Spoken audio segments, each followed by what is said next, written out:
Welcome to Burnout-Free Me, your success and well-being podcast. I'm Dr. Amy Grimm, and I am so glad you're here. Let's go from burnout to breakthrough together. Hey everyone, and welcome to another commonly asked question and answer episode. This is Daring DVM. I'm your host, Dr. Amy Grimm, and I love answering the questions that you ask. So what we're going to talk about today are some things about burnout. And before we jump in, just a reminder and an ask. If you love what you're learning on this podcast, please, please, please subscribe, download, share. This really, really helps me to get information to those who need it. And when people are searching for this type of information, it helps bring this podcast up to the top. So your likes, your subscriptions, your downloads, they mean the world to me, and it has a ripple effect on everybody else who is listening too. The other thing is, if you like what we're talking about today and what I am describing to you, the kinds of tools that you can learn to help yourself never get burned out again, then this is exactly what I teach inside Burnout-Free Me.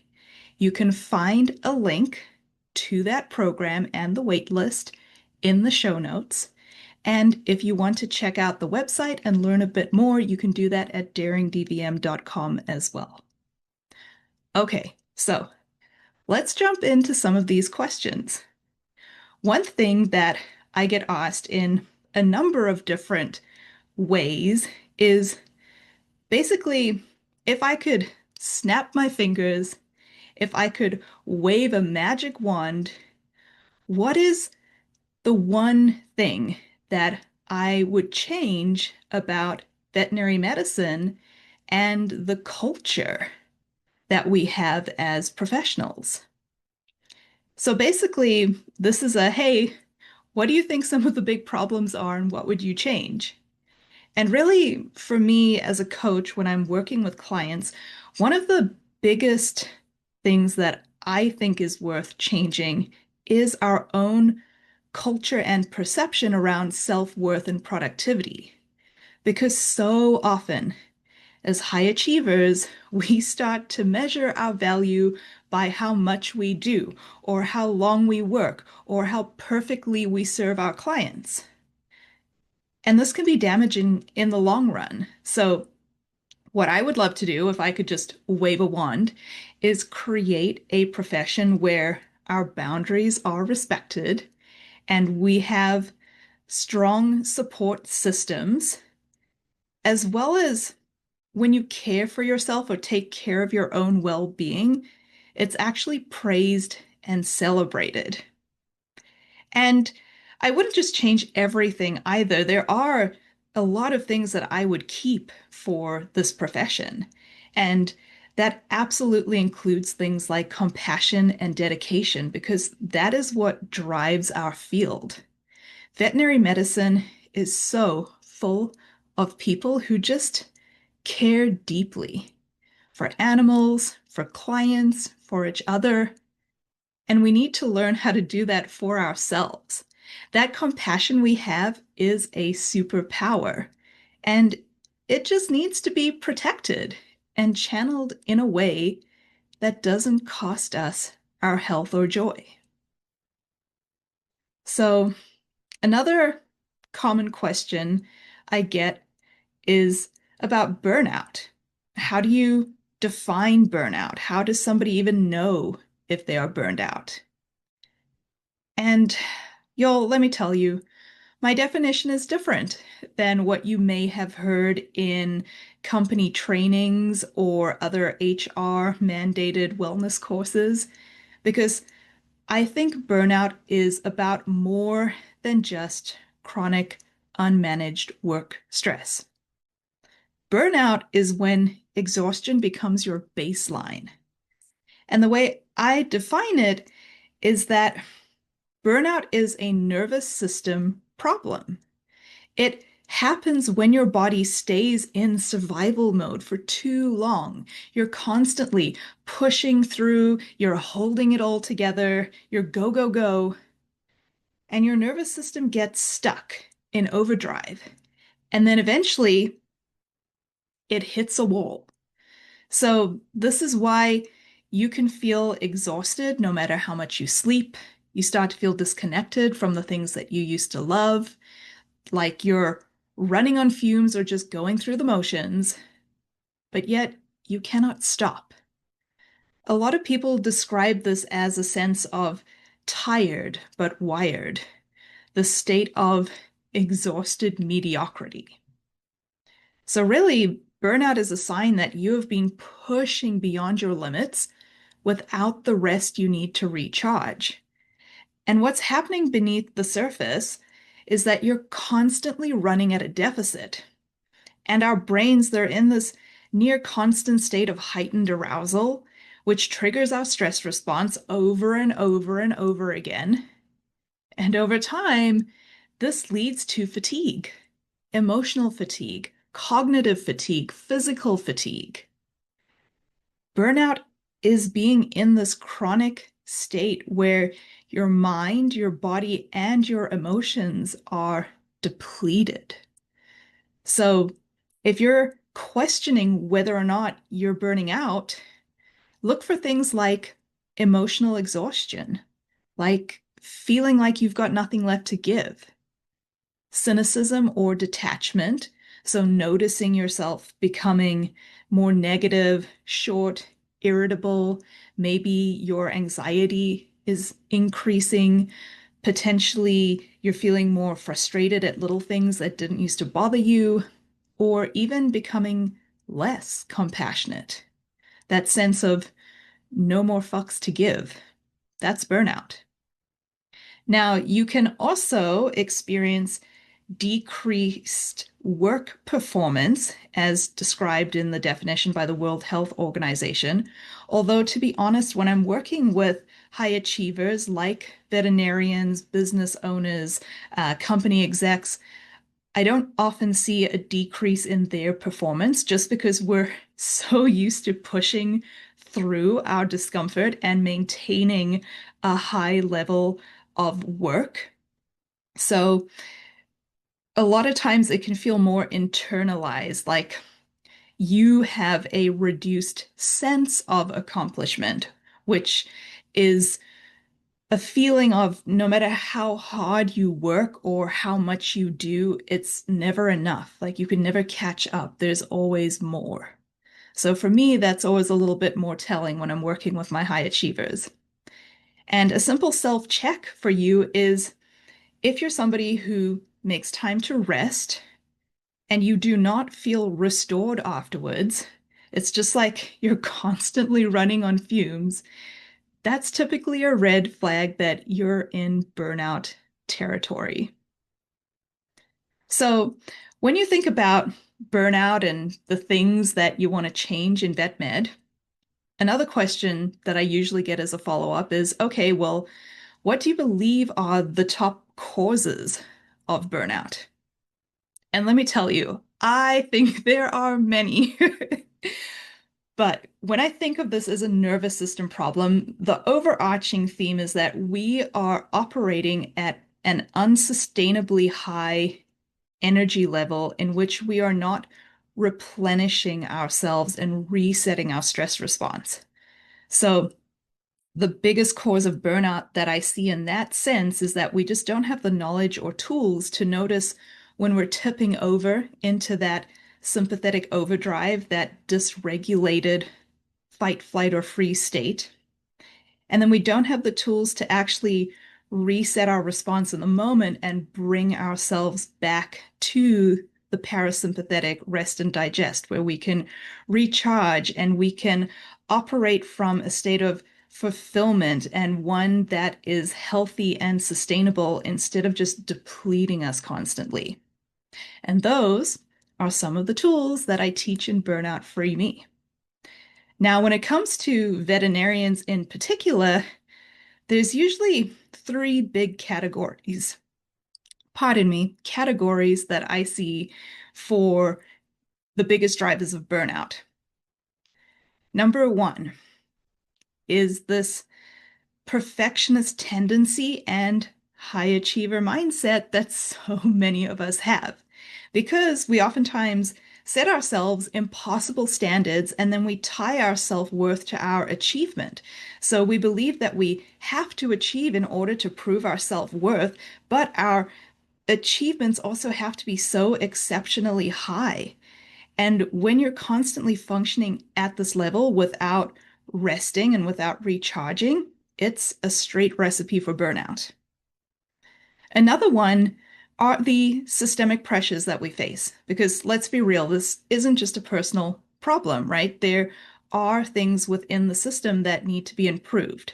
So things like understaffing, having excessively high caseloads, unrealistic client demands, and even some of the financial realities of our profession, whether that be a client who cannot afford the care you're recommending, or the burden of debt that you may be facing as you pay off student loans. These are very real problems, and they act as triggers, stressors to our threat detection system, which then is constantly sounding the alarm, elevating us into that sympathetic overdrive state where we learn to cope and remain and get by. And that is what ultimately drains our energy and leads us to burnout. And then the third one that I'll offer, which is everybody's favorite word, is boundaries.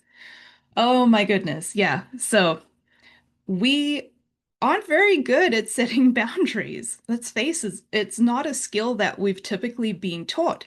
And especially with the majority of people in the veterinary profession being women, there are a lot of explicit and implicit messages and stories that we are taught, these narratives that we adopt as we grow up into adults about how we should say yes to everything, right? And how we experience guilt if we try to say no.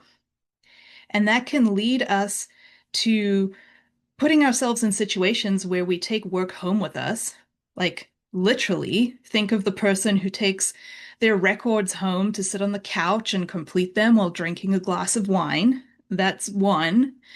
And then we also take it home mentally. This is like when you are sitting at the dinner table with your spouse or your family and you're physically present, but your mind is elsewhere because you haven't set up mental boundaries to leave work at work. So instead, you're thinking about a case that you had that day, or a client complaint, or maybe if you're the hospital owner, you're thinking about a tough conversation that you need to have with a staff member later in the week. Or maybe you're wondering if you remembered to refill the buprenorphine because you know you have surgeries scheduled for next week and you were running low, but is the concentration that you want still on back order? And will I have to get a compounded version? And will that be enough? Like, these are all kinds of questions that we get stuck in. And that's actually our freeze response in real time. We think we can outthink the problem, and we think that by spending a lot of thinking, ruminating over things, hypothesizing about potential problems, that we're going to be able to feel more at ease or solve them. But really, it's a way that our body is keeping us frozen and we're not actually taking action, which then, of course, leads to more discomfort. And that's how we end up burning out even further. So I would say it's definitely a combination of personal and systemic problems. And that's really why I think the solution to burnout is addressing both. And then typically I'll get some kind of follow-up question about, okay, so what suggestions do you have, right? What are your top suggestions to help individuals address their burnout or prevent themselves from becoming burned out? And I'll always come back to my number one thing, and that is learning how to reset your stress response in real time. And this isn't about stepping outside of the building and going to meditate for an hour and then coming back, because let's be real, our schedules don't allow us to do things like that. But it's more about creating these micro moments of safety where you can do the physiological sigh for a few minutes, right? It's just incorporating some breath work, some mindfulness. I talk about this a lot, but feeling the temperature of the water on your hands, the smell of the soap that you're using as you wash your hands between patients, those are a way to just gradually bring that level of stress down and step into the present moment. And it's not enough to just take off time or go on vacation because we've all had that experience where you come back from vacation and it took you like a week to actually even start relaxing. And then you're back at work already. And it's like, bam, you just step right back into the situation you were in. And that's because you haven't actually truly reset your stress response. You've just taken a break from your stressors. But your stressors are going to be there when you get back. So you have to learn how to manage those and your response to them so you can regulate your nervous system in the middle of a chaotic day. The other thing I would say is you really have to redefine your definition of success. So shifting it from external validation to things that are important to you and align with your core values. And also untying your sense of self-worth from your productivity. Because a lot of us have these underlying drivers that tell us things like, I'm only valuable when I'm productive. And it's not like you're walking around actually thinking that thought out loud in your head. It's more like an unconscious script that's driving your behavior and the other more surface level thoughts that you'll catch yourself thinking. But you have to remember that your worth is inherent. It doesn't have to do with how much you achieve or produce or how good of a doctor you are. So, changing how you think about success and your self-worth really changes your approach to working and resting. And then, once again, back to boundaries. They're not selfish. They are necessary and they are a skill. So, one of the things that I love helping my clients with is actually role playing so that they can learn to feel a sense of peace and I would say acceptance and resolution around setting boundaries instead of feeling guilty or wondering if there will be any personal or professional repercussions or judgment or spending time thinking about whether they made the right decision. The goal is to be able to set boundaries clearly and then uphold them with confidence so that you can take care of yourself. And starting small is where you want to begin because even these small little daily steps, they add up and they give you back your energy and joy without you needing to change your circumstances, like changing your jobs or even quitting the profession completely. So those are my sort of top tips and most common questions that I usually get asked about burnout in veterinary medicine. If you would like to learn more about resetting your stress response and you're curious about how you can incorporate this into your daily practice, then please come connect with me. You can find me on my website. You can come join Burnout-Free Me, where I will personally teach you and walk you through these tools. It's with a group of amazing women so that you can find community and peer support as well. The link is in the show notes. And once again, please like, subscribe, share this podcast because I would love to help every veterinary professional who wants help to reclaim their energy, set boundaries without feeling guilty, and to actually enjoy their lives and feel like themselves again without sacrificing their success and without leaving this profession that we all so very much love and truly want to be a part of. Thanks everyone for listening today. I will see you next week. And until then, dare to dream.